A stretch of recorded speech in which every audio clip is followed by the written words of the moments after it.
আসসালামু আলাইকুম প্রিয় দর্শক, সবাইকে স্বাগত জানাচ্ছি স্পোর্টস অনে। চলছে বাংলাদেশ জিম্বাবুয়ের মধ্যকার 5 ম্যাচ টি-20 সিরিজ। চট্টগ্রামে প্রথম 3 ম্যাচে কিন্তু বাংলাদেশ জয়লাভ করে ইতিমধ্যেই 3-0 ব্যবধানের সিরিজে এগিয়ে রয়েছে এবং সিরিজটি নিজেদের করে নিয়েছে। কিন্তু প্রিয় দর্শক, হতাশার যে ব্যাপারটি সেটি হচ্ছে প্রথম ম্যাচে বাংলাদেশ ব্যাটিংয়ে তানজিদ তামিম বেশ কয়েকটা লাইভ পাওয়ায় 15.2 ওভারে 124 রানের যে লক্ষ্যটি 124 রান চেজ করে গেছে বাংলাদেশ, সেটি মোটামুটি একটি বদরস্থ হলেও দ্বিতীয় ম্যাচ যেটি সেখানে কিন্তু বাংলাদেশকে খেলতে হয়েছিল অনেকগুলো ওভার।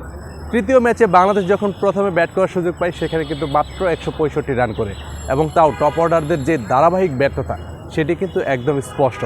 বিশেষ করে লিটন কুমার দাস তিনি কিন্তু খুবই খারাপ ফর্মের যে ধারাবাহিকতা সেটি অব্যাহত রেখেছেন। এখনও পর্যন্ত 3 ম্যাচ থেকে মাত্র 43 রান সংগ্রহ করেছেন। অন্যদিকে যে আমাদের দলীয় অধিনায়ক নাজমুল হোসেন শান্ত তিনিও কিন্তু খুব একটা ভালো করতে পারছেন না, তিনিও এরকম 40-এর আশেপাশে রান করছেন। মাত্র 3টি ম্যাচ খেলে কিন্তু তিনি রান করেছেন, অর্থাৎ এই দুজনের অ্যাভারেজ কিন্তু 12 থেকে 14 এই জায়গায়। সো টপ অর্ডারের যে বিষয়টা সেটি কিন্তু আমাদের শঙ্কার জায়গা।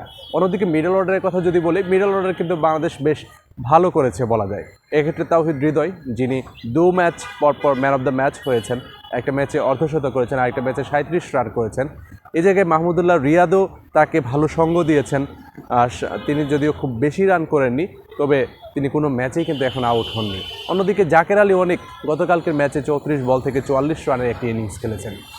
আবার জাকের আলী অনেককে দেখছি আমরা তাকে উইকেট কিপিংও করানো হচ্ছে।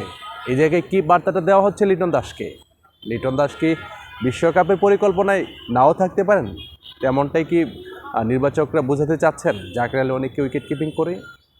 প্রিয় দর্শক, বাংলাদেশের যে টপ অর্ডার, সেই টপ অর্ডারে আসলে কাকে এনে কাকে বাদ দিলে এই টপ অর্ডারের যে মেরামতের কাজটি হবে সেটি কিন্তু এখনও বাংলাদেশ দল অর্থাৎ বিসিবি এখনও সিদ্ধান্ত নিতে পারেনি। কারণ টপ অর্ডারে যারা আছেন, এক তানজিদ তামিম এই সিরিজে মাত্রই অভিষেক হয়েছে। প্রথম ম্যাচে 67 রানের দুর্দান্ত ইনিংস খেলেছিলেন, কিন্তু পরবর্তী 2 ম্যাচে কিন্তু সেভাবে নিজেকে মেলে ধরতে পারেননি।